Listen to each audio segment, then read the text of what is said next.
Carmine's a highly regarded author in the business world who recently published his 8th book, The Storyteller's Secret, From TED Speakers to Business Legends, Why Some Ideas Stick and Others Don't. Carmine's currently an author, columnist, and public speaker, and has formerly worked as a journalist and news anchor, but I think above all else, Carmine is a storyteller. His previous books have been massive hits. His book, The Innovation Secrets of Steve Jobs, also became an international bestseller and has been awarded the Axiom Award for being one of the top 3 best business books in 2011. And just today, Amazon editors chose his most recent book, The Storyteller's Secret, as one of the best new books in business and leadership. It's available everywhere now, and we've been lucky enough to have some subsidized copies through Google Talks that will be available for sale in the back, and I'm sure Carmine would be happy to sign your copy for you if you're willing to stick around for a couple minutes after the talk. So with that, I'd like to introduce the man himself, Carmine Gallo. All right. All right, thank you. Good morning. I am really passionate about this topic. And I'm passionate about it because I really think that this is a topic that will help you in your careers, help you in your business, make you more valuable than you've ever imagined. And it'll also help you sell your ideas more effectively. So since we're talking about storytelling, why don't we begin with a story? Now, stop me if you've heard this before. 2 Stanford graduate students think they've come up with an idea to change the world. So they head over to Sequoia Capital to ask for money. Michael Moritz, one of the investors, the main investor at Sequoia Capital, has been watching an endless stream of really bad PowerPoints. And Sergey and Larry do something different. First, they have a working demo, which was really unusual at that time. It actually worked. What a concept. But they also did something very interesting. They were able to summarize their entire vision in one short sentence of under 10 words. And Michael Moritz never forgot that. And that sentence is, we organize the world's information and make it accessible. I spoke to Michael Moritz last year, and he said, Carmine, tell your clients, tell your groups that great leaders can do 2 things. One, they have a vision for the future, but they can communicate it especially well. And so now, even today, if you walk into Sequoia Capital's offices, they're going to ask you for the one line. And one investor told me, if you cannot summarize your idea in one sentence, we're not interested. Go back to the drawing board. Because there's power in simplicity, and there's power in articulating your ideas simply and concisely. When it comes to storytelling especially, we kind of know how this works.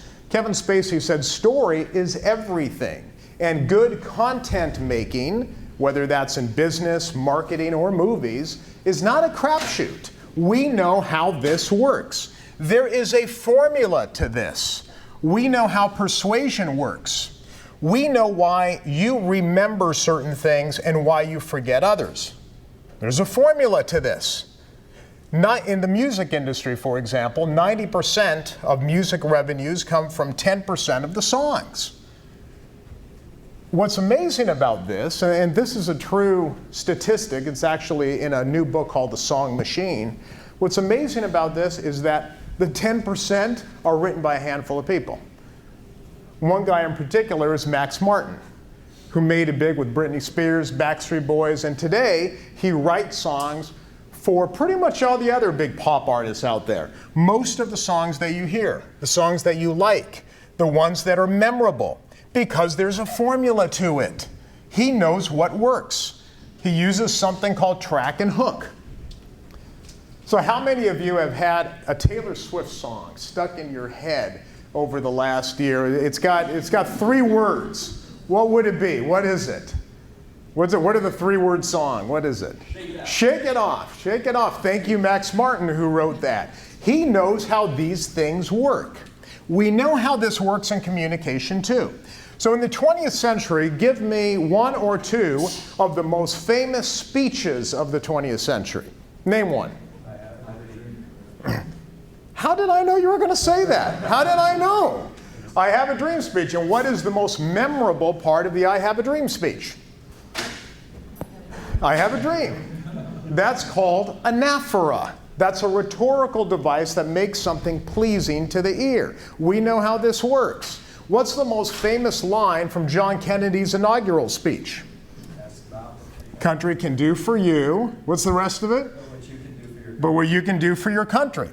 We know how this works. There is a reason why you remember that. It's the same reason why certain songs are stuck in your head. How many of you over the last year have had Umi's cheerleader song stuck in your head? Dave, you said you're a cheerleader? What's the chorus of cheerleader? Oh, I think that I found myself a cheerleader. She is always right there when I need her. Max Martin would say that chorus has to be balanced. The same number of words and the same number of syllables on each one, on each side of the chorus. In other words, we know how this stuff works. I won't give you any more songs. I don't want them stuck in your head all day when you're at work. And so you're going to find yourself singing that cheerleader song today. And if you start auto-tuning yourself, then you know you've completely lost it. But we know how this works. We know how it works in persuasion, too. Great songwriters know how it works, and we know how it works when you're communicating ideas. Adam Braun is the founder of a wonderful startup, but a great nonprofit called Pencils of Promise. Every 90 hours now, Pencils of Promise builds a new classroom in impoverished or underprivileged communities around the world. And he told me something really interesting once, because he's always out there fundraising. And he said, Carmine, it's interesting because when I'm speaking to a group of financial types and I'm trying to raise funds, they all want to know about how efficiently the nonprofit is run. They want to know the data, they want to know the finances, but that's not what they remember. They always seem to remember a 2-minute sequence from my presentation where I show a video of the first Pencils of Promise students, little girls that he met in Laos who had never been in had never had a classroom before. He shot a video on a 30-second video on a smartphone, inserts it into his presentation. He says it's always a hit. Here's the 30-second video he shows. 자순영. 네? 님들. 이 자순영? 단문.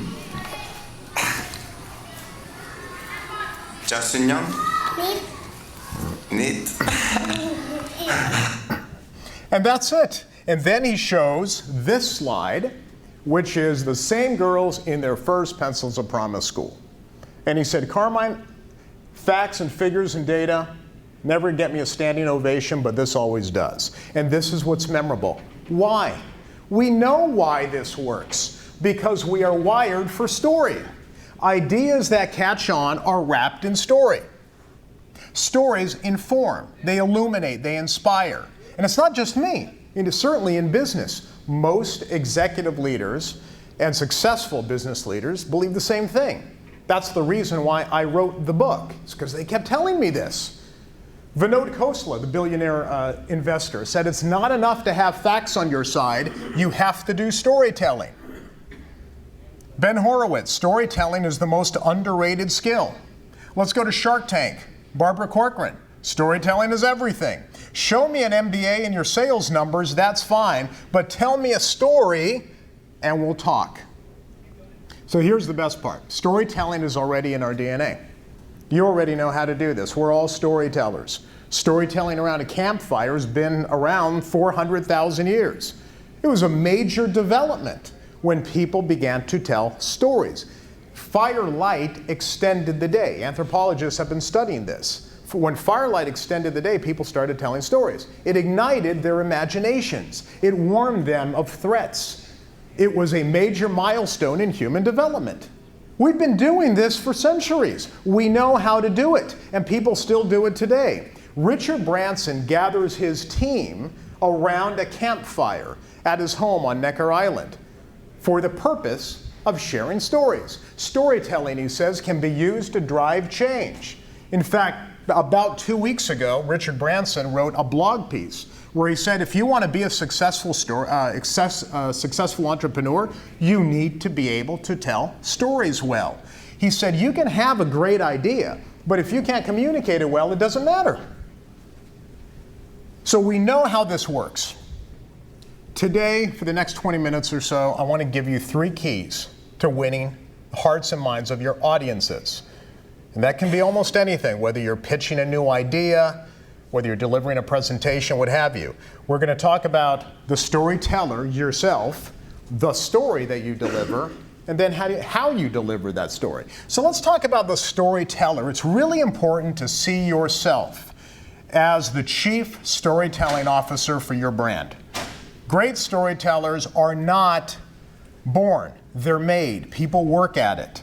You cannot inspire other people until you're inspired yourself. If you don't believe in your story, nobody else will.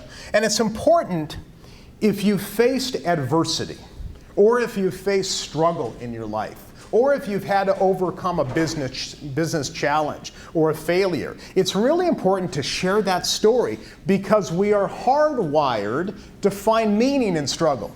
And that's why we like to hear stories of people who have overcome struggle.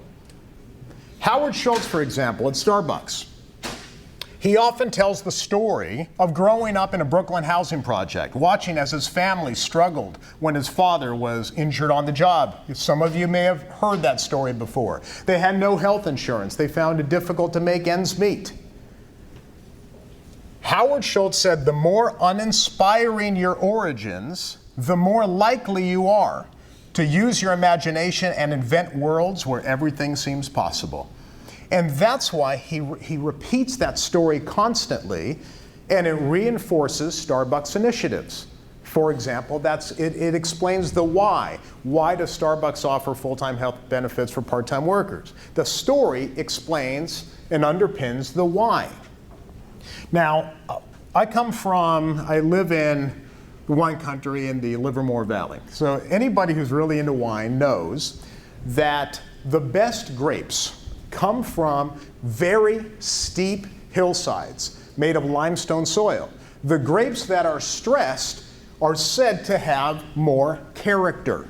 And that's why it's important to share those stories of adversity or struggle, triumph over adversity, because we are hardwired in nature to find meaning in that struggle. And of course, all of you are very familiar with this here at Google. It's important to dream in moonshots and to speak in moonshot thinking. That's another way of inspiring people to dream bigger. We love rags to riches stories. We're actually wired to love rags to riches stories, which is why almost every commercial movie needs to have a happy ending. We actually need to have a happy ending. So the stories that work best are often those stories where you have faced an intense struggle in your life and then you've come out the other end and you're better for it, or the world is transformed and you've learned something. In the book, I have a story about a guy named Mark who left England in the early 80s and he landed in Los Angeles. His first job was a nanny. His first entrepreneurial venture was selling t-shirts on Venice Beach. He hung t-shirts on a fence and sold them for $18. He bought them for $2, so he made a pretty good profit. Today, Mark Burnett is one of television's most popular producers. But here's what he told me when I interviewed him. My best skills have always been storytelling and pitching ideas. All success, and now this is what applies to you today, all success begins with the ability to sell something, whether it's a shirt or whether it's an idea. So embrace the backstory. Believe in your story or nobody else will. Now, when it comes time to actually crafting and creating that story, there are some techniques that work. I believe that storytelling, especially in your career, is your competitive advantage. Whether you're pitching an idea, building a company, growing a career, trying to motivate a team, or just delivering a mission-critical presentation, storytelling is your advantage. It's what's going to set you apart. The good news is that in the last 10 years, we've learned more about why certain stories work than we've known since humans began painting pictures on cave walls. A remarkable thing happens to your brain on stories. They're studying this at Princeton University. When somebody tells you a story, the same regions of your brain and your speaker's brain literally light up. It's called neural coupling. You are literally in sync. Paul Zak in Orange County is also studying this. He's doing this in the lab. He found that a compelling story with an emotional trigger, that's the key. What's the emotional trigger? We'll talk about that in a minute. But a compelling story with an emotional trigger alters our brain chemistry, making us more trusting, understanding, and open to ideas. We know that when the brain hears a story, there is a rush of chemicals: cortisol, dopamine, oxytocin, which is the love chemical. It's the chemical that creates empathy between two people. That's what happens when you hear a story. So now, how are we going to incorporate story in our presentations? How do we do that? Well, one good training ground is TED. So how many of you watch TED Talks? I'm sure a lot of you enjoyed TED Talks. I wrote a book called Talk Like TED, and it became a very popular book in the field of public speaking and communication. The one chapter that people really seemed to like was on storytelling, but it was only a few pages, which is why I expanded it into a whole book that looks at storytelling not only in business, but also in all types of different presentations that you have. I firmly believe that the ideas that do catch on in any venue are those that are wrapped in a compelling story. So I do like to watch the TED Talks because, as Charlie Rose once said, the reason why TED is special is because the presentations are wrapped in story. Very few people do it better than Bryan Stevenson. Bryan Stevenson is a human rights attorney. Some of you may have read his book, Just Mercy. He believes that there are many people on death row especially who are incarcerated unjustly. That's a very compelling book, and he's a great speaker. He thinks about story. I interviewed him after his TED Talk. He said, Carmine, narrative is hugely important in persuasion.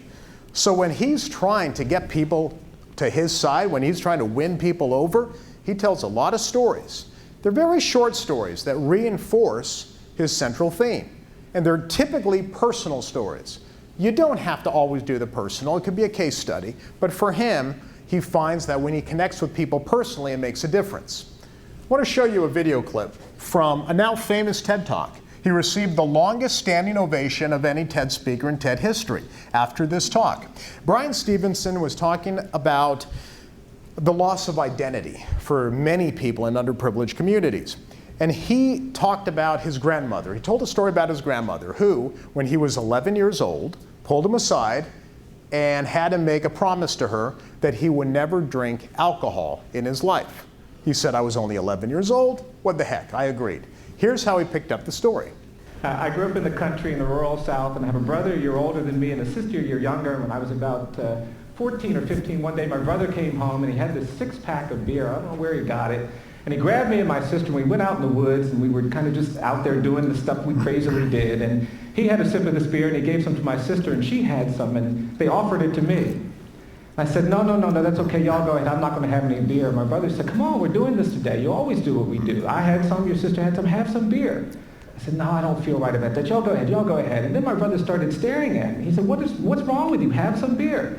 Then he looked at me real hard. He said, oh, I hope you're not still hung up on that conversation Mama had with you.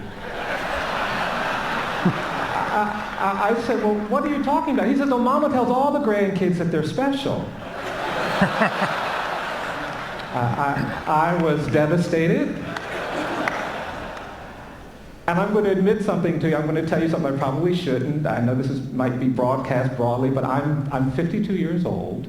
And I'm going to admit to you that I've never had a drop of alcohol.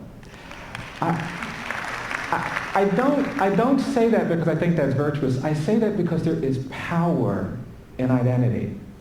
That's quite remarkable. And did you see how comfortable he was in telling that story? And I asked him, well, do you tell that story all the time? He said, oh yeah, in almost every presentation. And I asked him why.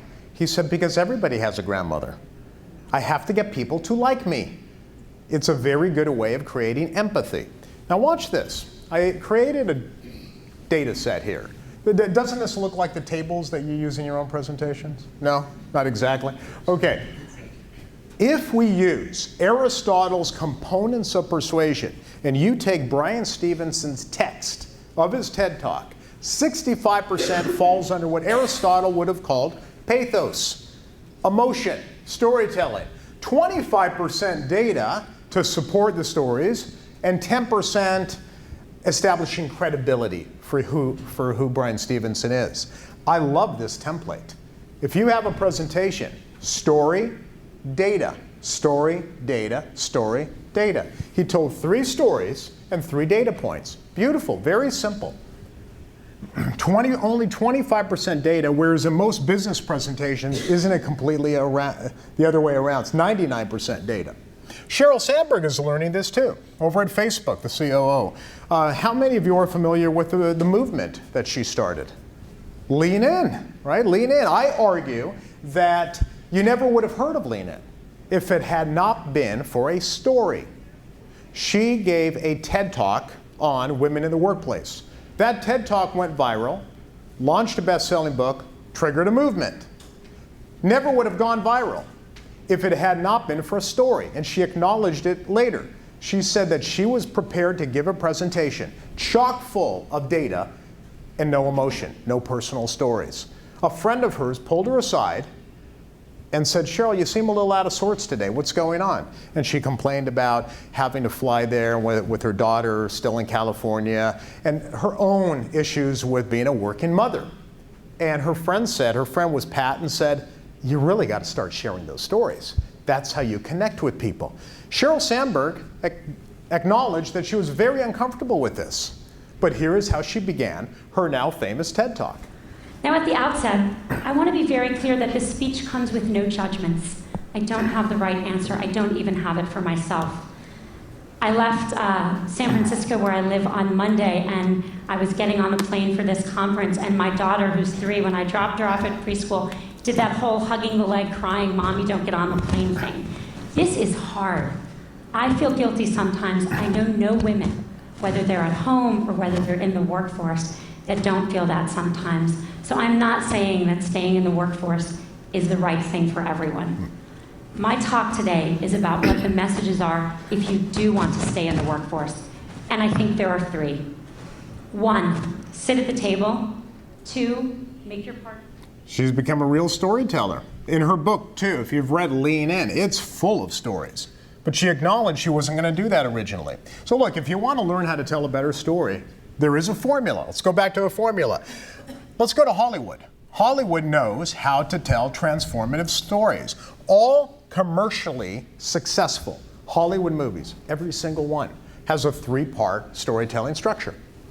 And I'm sure you've seen this. A lot of great books certainly have this too. So the 3-part structure of all hit movies begins with the setup. Let's pick an Academy Award nominee. Haven't seen The Revenant, so I can't speak to that. How about The Martian? How many of you have seen The Martian? Okay, a few of you. Good. We'll go. Dave, you saw The Martian? We'll go. So the setup is the hero's world. So here we have Matt Damon as a botanist. He just happens to be on Mars. But you have to get to know the team. And the team's working with him, and the team, they really love each other, and they get along with each other. But then something has to happen, the conflict.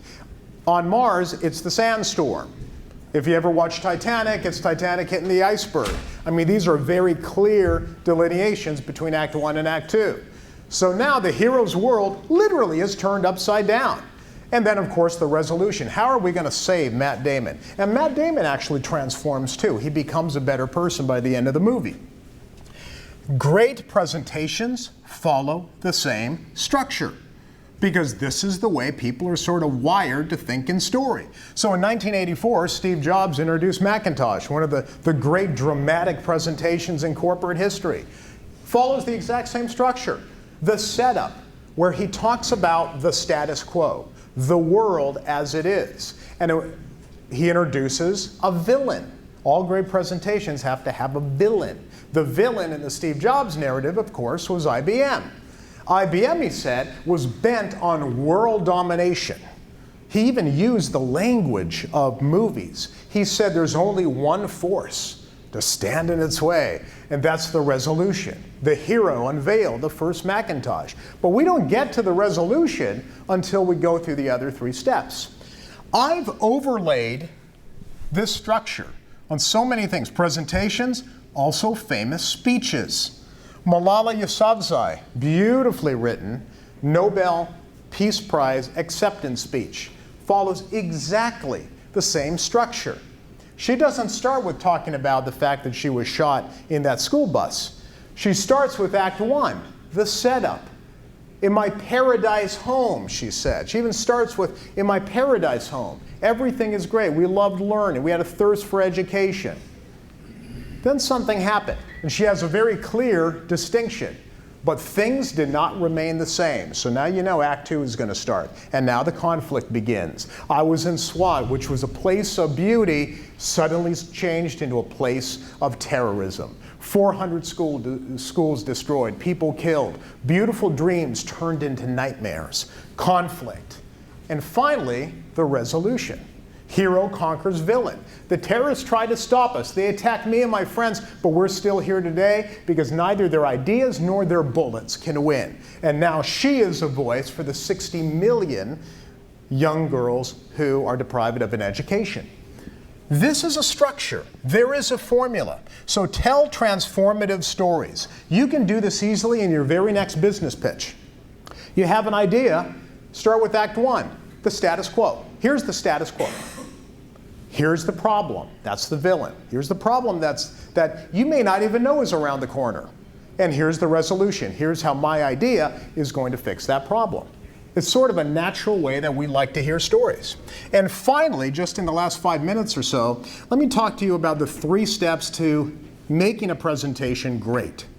Number 1, always sharpen your presentation skills. Practice makes good storytellers great.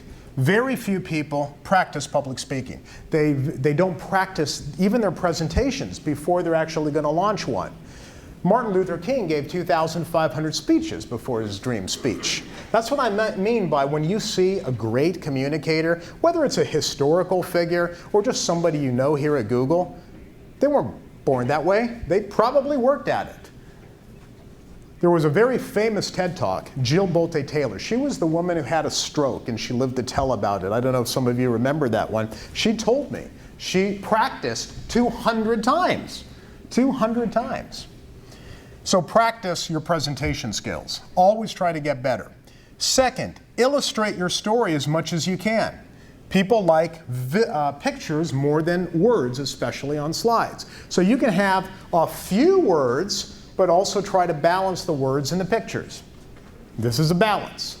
Astronaut, some of you may remember, Chris Hadfield, he was the singing astronaut. He was the guy who sang Space Oddity, you know, Floating in Space, the David Bowie song. He's a great presenter. He delivers 35 slide presentations with no words, just pictures. And when I asked him why he does that, he goes, Carmine, I'm telling stories. I'm telling a narrative. Why do I want words to interfere with that? I want people to listen to my words. The slides just complement the story. Let's take a look at Elon Musk. Elon Musk is doing a lot of this lately. His presentations are beautiful, but very minimalistic. This slide only has 3 words on it. The next slide has no words on it. So this is definitely a trend in presentations, a little bit more visual. I'm not asking you to completely blow up the way you do presentations. Try to balance words and visuals. I like this, a blogger, after this presentation, a blogger said, the dude's selling a battery and he still manages to be inspiring. Of course, because it's more about storytelling. And finally, unleash your best storytellers. Let's say you're a manager or you have a team and you have to deliver an idea or a pitch. It's not all about you. Give everybody else a voice too. In fact, if you go to a Broadway play, or if you go to a movie, there's different characters. Introduce different characters. It's not just about you as the storyteller. Make sure that everybody on that team has a part of the narrative, has a part of that pitch. This is what they're doing at SAP. At SAP, the big software company, they hired not a VP of marketing. They hired a chief storyteller. She's in the marketing department, but she's a chief storytelling officer. And her role now, her mission, is to unleash the stories of 65,000 salespeople at SAP. So she's giving them tools to be able to capture customer stories so other salespeople can share them too. So when it comes to storytelling, make sure that you unleash the best storytellers on your team. And finally, let me just end with this. I love this quote from Walt Disney. Storytellers instill hope again and again and again. And that's why we need people to be more inspiring storytellers. Your story can change the world, it can change a career, it can change an industry. I believe that storytelling is not something that we just do. Storytelling is who we are. And all of you have stories inside of you. So please share those stories and inspire the people around you to live a better life. Thank you very much for coming out this afternoon. Appreciate it. And by the way, if you enjoyed it, tweet me. I'd love to keep up the conversation. Just go to Carmine Gallo. Or go to my website and sign up for a newsletter, and you'll get content every week on this topic of communication. To start, I'd actually like to kind of bring it to us of how we might be able to tell our own stories. One of my favorite lines in the conclusion is, it's a quote you put in from Robert Stone, and it says that storytelling is almost as necessary as bread. We cannot imagine ourselves without it because the very sense of self is a story, right? And I really like that. I wish that was my quote. That was nice, yeah. Right, it is a great one. And what I wonder is, I know some people sometimes have trouble telling their own narrative, right? And so what advice do you have to us to help identify our own narrative and tell it in a better story? Definitely what we're seeing, especially in leadership today, we are seeing more transparency, more authenticity, where people do seem to be a little bit more comfortable sharing those backstories, the backstories of struggle and triumph. And there's a reason why people like to hear those stories. So it doesn't always have to be the skeletons in the closet, okay? It can be something as simple as having a very big, a major business challenge, or a failure. I mean, this is a culture here in Silicon Valley where we celebrate failures. So if you've had a failure, if you've had a challenge and you've overcome it and you learn something, that's one of the most powerful stories you can tell. But you don't have to tell the personal stories either. Remember, a case study is a story. Very few people are using case studies anymore. But they don't have to be boring. If you're going to use a case study, still put it into the context of narrative with conflict and resolution and struggle and triumph over struggle. That makes a lot of sense. Look to our own struggle and then look to outside stories. Our narrative doesn't always need to be stories about us, right? Makes sense. You know, when I was, I brought up that slide of Vinod Khosla. He actually delivered that quote at a Khosla summit where he gathers the CEOs from all of his portfolio companies. Sergey Brin and Larry Page were both there as well. And that was the conference where Vinod Khosla walked on stage and he said, all of you are brilliant. He wasn't talking to Sergey and Larry, he was talking to his CEOs, but they were there on stage. And he said, all of you are brilliant, but none of you are good storytellers. So that's where I got that quote. You have to learn to tell better stories. We can't invest in you unless we understand the story. Yeah, that's actually why I wrote that book. If he had not said that, I'm not sure if I would have had the topic in mind. Yeah. Hey, how are you? Thanks for coming. I have a question about actual stories. Yeah. You mentioned some Hollywood movies, but can you mention some stories from literature that are your favorites, and why are those stories your favorites? Like Oedipus and some of the Greek stories. No, I don't read, and I'll tell you, I don't read a lot of fiction, but I love biographies. So I am immersed in those kind of, because biographies, what I have found is, and this actually reinforced some of the literature that I found, it's important to tell family stories, and it's important to tell tales of heroes because they inspire us to be better people, which is why the whole Horatio Alger type of stories are actually very important for people to hear. So, and I never realized why I loved certain historical books, right? Anything on George Washington is in my library. I read everything on George Washington or Thomas Jefferson. I love hearing all those stories. And what happened, and during my research, I found out that people like Elon Musk said that they became more courageous because their youth was spent reading stories of mythical heroes and true heroes. John Kennedy was laid up in bed for many, many months. A lot of people don't know that history when he was very young in college. He was laid up in bed. He had terrible back problems. He had a lot of illnesses. During that time, he read books. and he read mythical stories of King Arthur. And when it came time for him in World War II to play the hero in his own journey, it all came back to him. And so I was really curious as to why. Why are all of these great leaders inspired by books and inspired by stories? There's a reason for it. There's actually science that says you are braver when you hear stories of people who conquer seemingly insurmountable odds. Malala said that her father was a storyteller and always told her stories of folk heroes, of young women who could lead armies. So eventually, the reason why those books are important, and I tend to lean toward history books, is because it actually inspires you to be a better person. And I just want to read another quote from the book that related to that. Yeah. Come then, from Greek philosopher Plato, come then and let us pass a leisure hour in storytelling, and our story shall be the education of our heroes. Plato meant that the stories themselves create, inspire, and guide others to play the hero in their own life narrative. Been around forever. They knew that back in ancient Greece, right? But I don't think a lot of people put those two and two together. Right? So if there's any questions think about your next pitch. Think about a presentation that you've delivered. If you want to ask a question about that, because it should be in narrative form, and we could do that. Yes? So I can completely appreciate the need for storytelling. Now, when it comes to the business world, you gave us a great example about Apple. Yes. And yes, that was in the kind of 3-point format that you described. But is that very common? Because when I was thinking about some examples, it seems like the conflict just won't have the same punch, because there's not a lot of cases where you can set up an enemy or a tremendous pain of some sort in that kind of 3-point framework that you were discussing. Yes. I should add the caveat that what I'm showing you are pretty extreme examples. When it comes to just a basic pitch, basic idea, just sharing your idea with the team, the reason why I bring up the 3-part narrative is because anybody can start with the status quo. So you can tell your team, or you can tell the person, your client, your customer who you're trying to convince. All this comes back to we have to convince people of something. We have to convince people of our idea.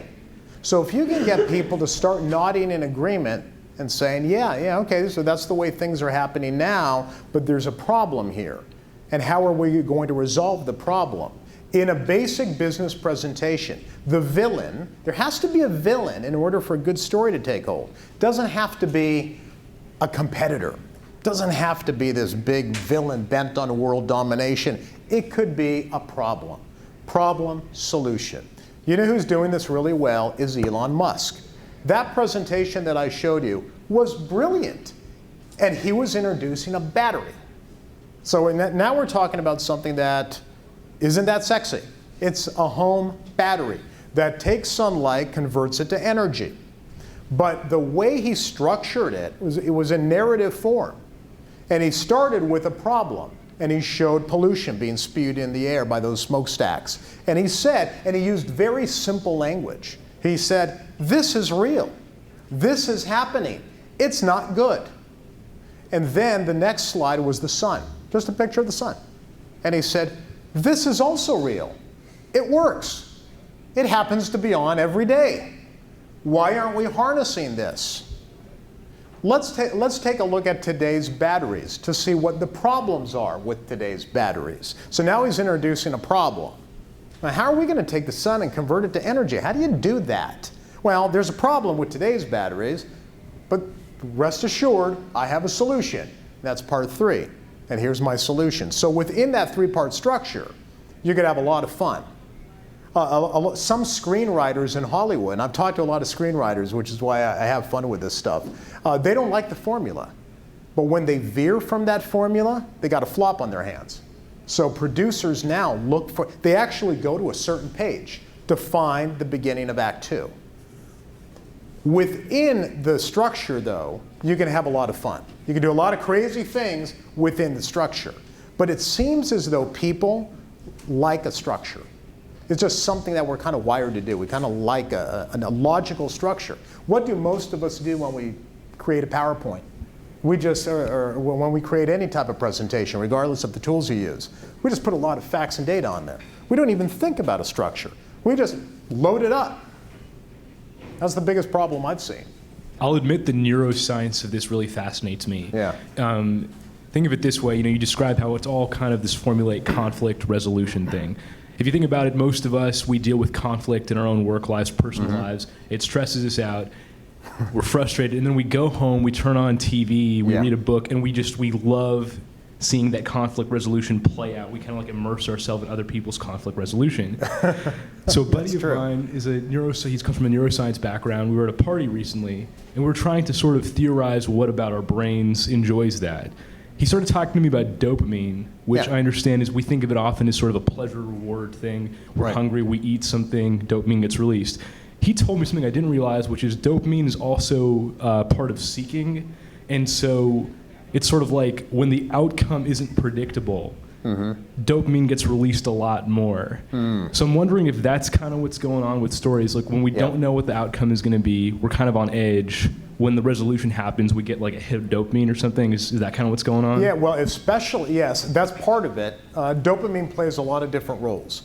But dopamine is also the feel-good chemical, right? So if you can empathize with someone and feel really good about that person, then it releases dopamine too. So it's all part of it. But dopamine also forces you to pay attention. From what I've been told, and again, I'm not a neuroscientist, but I have what I'm very good at, because I'm a trained journalist. I enjoy speaking to neuroscience and studying it and then trying to articulate it in plain English. So I've talked to John Medina at the University of Washington. Great book called Brain Rules, how the brain, how persuasion works. And he introduced a lot of these concepts where he talks about dopamine is like a stamp on your brain that makes you pay attention. So when you have this rush of chemicals, cortisol, mostly though dopamine and oxytocin, and Paul Zak is studying oxytocin, it forces your brain to like pay attention. This is important.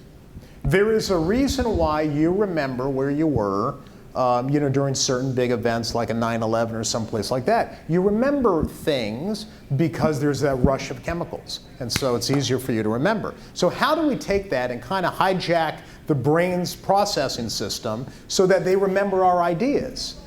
You can take this in almost any area. People remember ideas for a specific reason. There is a formula to this. Just like Max Martin knows how to write a song that gets stuck in your head. We know why ideas are memorable and others are forgotten. Of course, you got to have a good idea, right? You got to have that's what Richard Branson said. It's got to be a good idea. So that is number one. But if you can't communicate it, then it becomes a problem.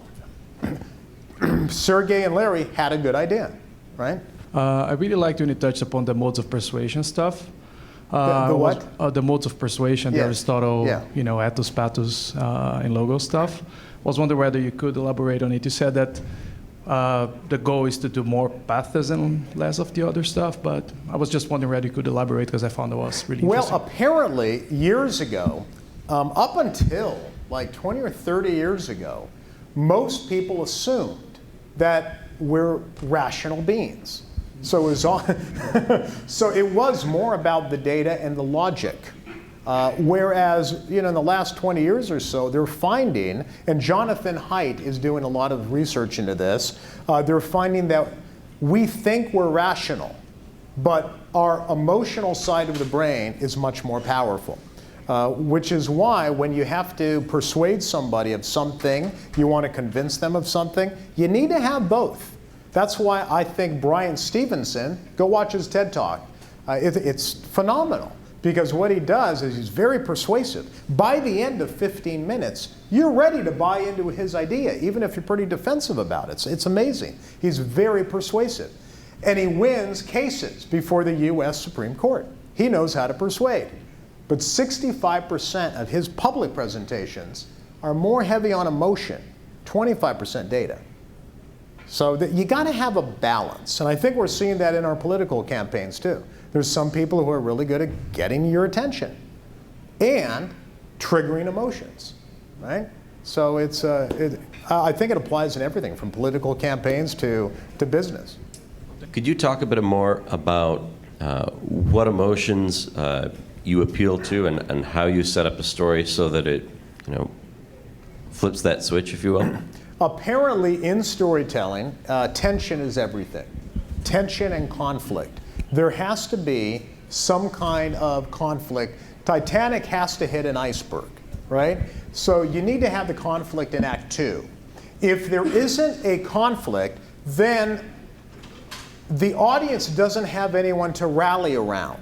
We want Jack and Rose to be saved. And we want them to be saved in Titanic only after we get to know them. So that's the structure. You need to be able to get to know the characters so you feel empathy for the characters involved. Then you have to introduce a conflict. And that conflict better have a happy ending and a resolution afterwards. So it's a pretty basic structure. But those are the two things that you absolutely need in every good story. You need a backstory. We need to get to know the characters a little bit so that we feel empathy for the characters. And then there has to be a pretty significant, what Paul Zak calls a trigger event, which is that conflict. And so if you can get your audience nodding in agreement, going, yeah, that's the problem I have. I have that problem. Then you're going to hook them. That's what we call it, right? That's what we call the hook. Just like the chorus in Cheerleader. That's what we call the hook. It works remarkably well, remarkably well. I cannot tell you over the years of how many business presentations I have either seen or I've worked with at a lot of major companies, LinkedIn, Microsoft, SanDisk, Intel, many, where when we create something like this and then we go back and we see what was the most memorable part of that presentation, what resonated with people who come back like 2 years later at the same conference and tell the executive, I like that part in that presentation that you gave 2 years ago. It's always the story. Always the story. Nobody ever remembers, oh yeah, I love that slide 32. Excellent, that was a great, and the chart on slide 32, unbelievable. But they always remember the story, always. That's why I'm getting into this idea where I'm very emphatic about it. I'm saying this is the hook. A songwriter knows what works. That's why he can keep turning out hit after hit. We know what works too. We know what works when you're delivering a presentation. I have a question about telling personal stories. Now, your father is a data scientist, right? Computer science professor. Computer science, and he tells stories? He does. I love it. Telling stories in the classroom is very important to him. Great. I've noticed that when people tell personal stories, they generally fall into one of two frames. There's the this is how I'm special angle, and then there's the this is how we're alike angle. Can you comment on which of those, is one of them superior to the other? Do they both have a place? Well, so let's not get too hung up on the personal stories. I guess any stories. Yeah, because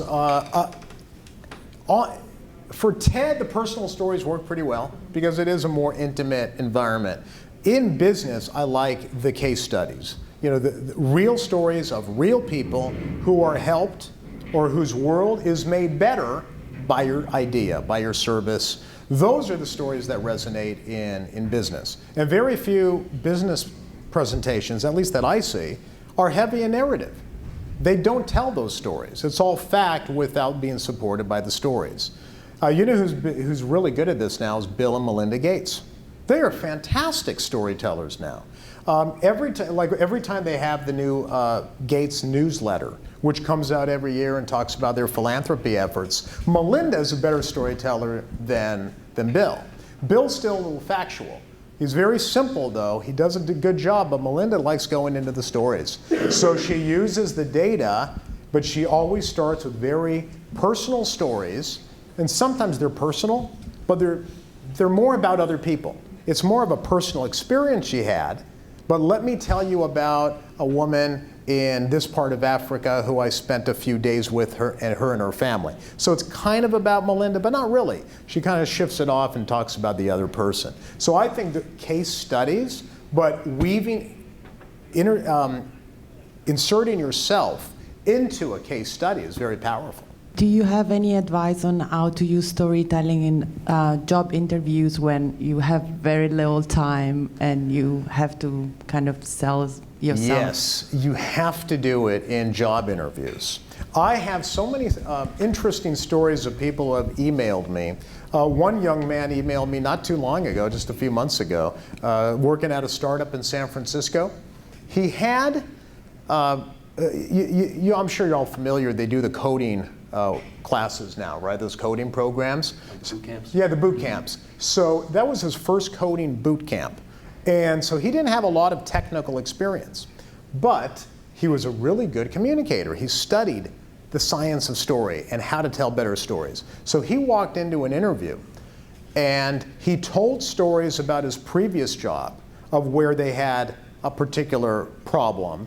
And he told those stories of how he overcame those problems. And then he applied what he had learned to that company and what he had learned about this new company. So that doesn't take long. Even in a 15-minute job interview, that took about 2 minutes. But here's the end of that story. Here's the conclusion. The reason why the young man emailed me is because he said, Carmine, you wouldn't believe it. I doubled my salary. They hired me 2 days later. He interviewed on a Friday. They hired him on a Monday, doubled my salary. And they told him specifically, you don't have the technical experience because you just took this one coding class. There are plenty of job candidates who have more technical experience than you do, but nobody could communicate our story, our company's story, as well as you can. So to me, what we just talked about, that's big career. This is really important for career advancement, and really important. Thanks for asking. Well, look, I'll be around, and I'd love to sign some books and meet you if you'd like. All right. Great, thank you. One more round of applause. Yeah, thank you. Thanks, man. Thank you, appreciate it.